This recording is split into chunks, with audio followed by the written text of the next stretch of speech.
Alright, I finally got the U30C put together with the new motor, and it's got the Digitrax DH126D in it. And so let's take a little look at it. So I got it loaded up here on Engine Driver. And I just want to tell you guys about a feature of Engine Driver I just discovered. Some of you already know this. It has sound. And we can turn sound on.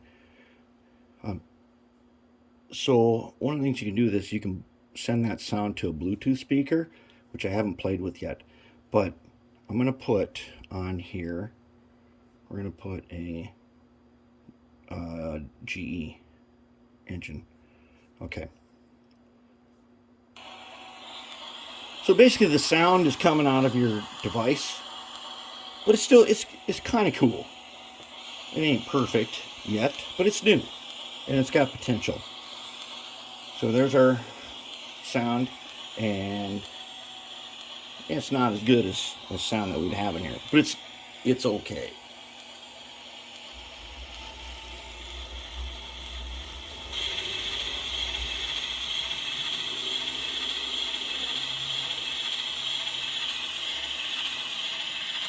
The speaker on this is a Note 8, and its speaker is not that great. I tried it on my S21, and that is pretty good, but I'm using that to make this video, so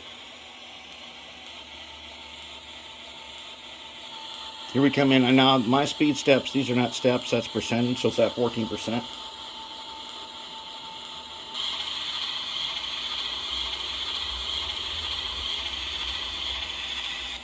Okay, let's just mute that sound.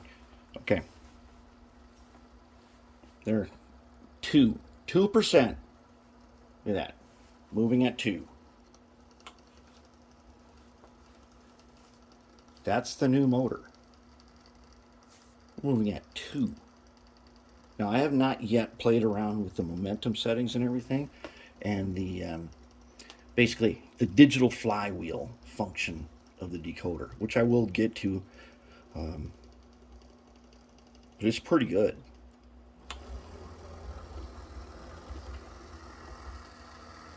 Nothing but gears. That's total old school blue box sound right there. Now, one of the things I had to do, as you know, we were working on the trucks and the 3-axle, the skid problem. Okay, I figured out why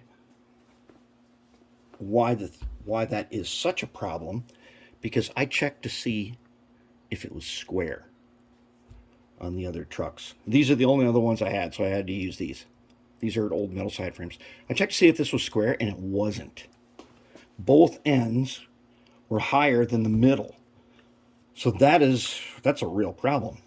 I tried to square it in a couple of different ways, and I actually kind of wrecked one of them a little bit.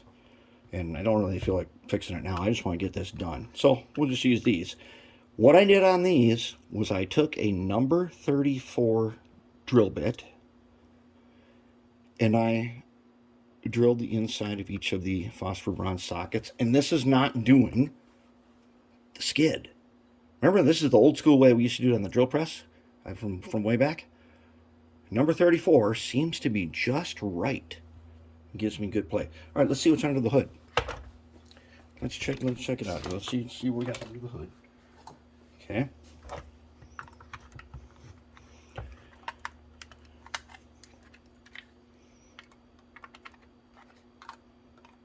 But this thing, it works great. And you know, some of my track is all kind of wonky, but it works. And as long as you don't have the 3-axle skid problem, no problem. It works great. All right. So under here, I've got my 2-pin connector, a resistor. It goes to underneath this lead weight up to the beacon. And I have the beacon set as rotary beacon in the setting. And as you know, I do that on all my DCC stuff so that I remember which ones are and which ones aren't decoder equipped. All right, so now let's take a look at how we did this. Okay, so since I put in new trucks and stuff, I had to kind of redo some things. Okay, so what I did this time was I went ahead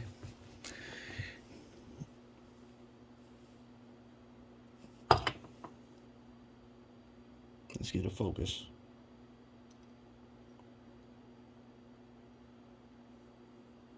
There we go. Okay. Now, on this arm, I soldered on the end of an LED that was cut off. Soldered it onto the side, ran it up here to a PC board. On the black wire side, I soldered on right there. There's lots of room down here for that.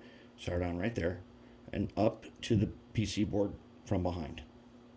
Then this is my track power. Came across, came under the platform, up through these little holes here. This is a Pug platform, by the way. This is Pug's platform. I made a couple of extras I used on here. Okay, up to this PC board that I made with all these strips and things. Okay, so I put track power on the outside and the decoder connected there. And from the other side, same way, same thing. And it comes up, track power comes here. Okay, then motor power is back here. So there's a gap there. And so decoder picks up track power, goes into decoder, out decoder to the motor pads.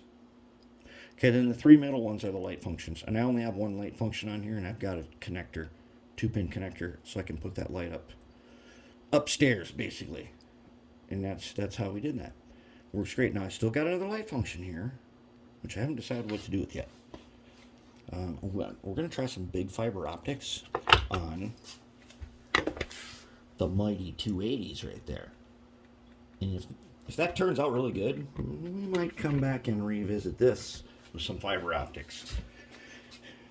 We basically need 1, 2, 3, 4 for the front, which we could do. I mean, we can make them into a bundle, heat shrink it onto a really bright LED. We'd be good to go. So there's the U30. Old school. I'm thinking 1966 version. These trucks are a little newer. These are probably 70s. They're pre-81 because they got metal side frames. And the number 34 drill bit worked on these. But I checked to see, and they were decently square, not totally square. And the ones that I got with this, the side frames had shrunk so that these two ends were higher and the middle was lower, and that gives you a teeter-totter effect that we don't want to have. And the new motor's in there, and this motor is turning out to be better than expected. I'm very pleased with it, and I'm getting more. And my plan right now is now I have to order minimum quantities, and that ain't cheap. But I would like to see these motors show up at various train shows all over. I got friends all over the country, and I'm thinking I'll send some motors out to them. They can bring them to train shows so you guys can get your hands on them. I don't really want to put them on eBay because I don't think with all the fees I'd have to get the ridiculous price out of them, which I don't want to do. I want to see these on the table at the train show so you guys can get your hands on them. But we're going to do more with this. This is just the first test. And in the old blue box, this test is passed. Flying colors. Excellent motor. And now I get to name it too. Because it is made to my specs, especially for me. There's no other one like it. I get to give it a name. And I'm not sure what I'm going to call it yet, but we'll think of something.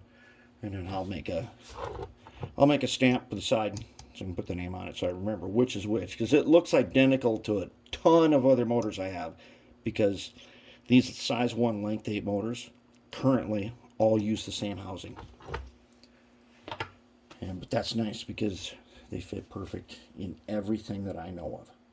Now, the trick is going to be, can we do this in a split frame Bachmann Spectrum? Well, we know we can, but we got to do one. We got to do one to make sure it works. All right. Now, I'm thinking about doing a steam engine. Just a simple refurb of a River Rossi steam engine. If you guys want to see that, you comment below, and we'll do that. I'm going to make it DCC ready, not DC. I'm not putting a decoder in it, but I'm going to set it up so you can drop in a decoder. And because the Shadow brought over 2 River Rossi steam engines that need to be gone through. And last week had Austin over here with his steam engines, and we did one of those and found out that there's plenty of room to put decoders in there. And I can show you how. And if you guys want to see that, I'd be glad to show you. Alright, so coming up soon, 280. I'm getting the wiring plan figured out. All of them now have their independent multi-viewers. These are constant on red LEDs in front and back. There'll be a little housing over the top of them, so it'll be kind of a neat little feature. And we got to make some light bars, like we did for the Athearn Hustler. That light bar in there is pretty cool. We're going to make light bars, put them on the 280s. And then we're going to put new motors in the AHM GP18 and the Blue Box GP60. And then I will dig up a Spectrum or maybe a Real Power Products, as my friend John brought me over, I believe, an SD90, which, as you can see down there a little ways, there are 2 SD90s that have been sitting there for a while that we should get to. Plus, I think he brought me another one, and we ought to get to that and put the new motor in there. And then, I have not forgotten about Pug. Pug is kind of on the ready line right now for getting him ready. Then we're going to get into side frames. I have not revealed anything about the side frames yet. And when you see it, I think you're going to like it. Alright, so that's all for right at the moment. I think we're going to do a steam locomotive. If you want to see it, let me know below. I may dig into it later today.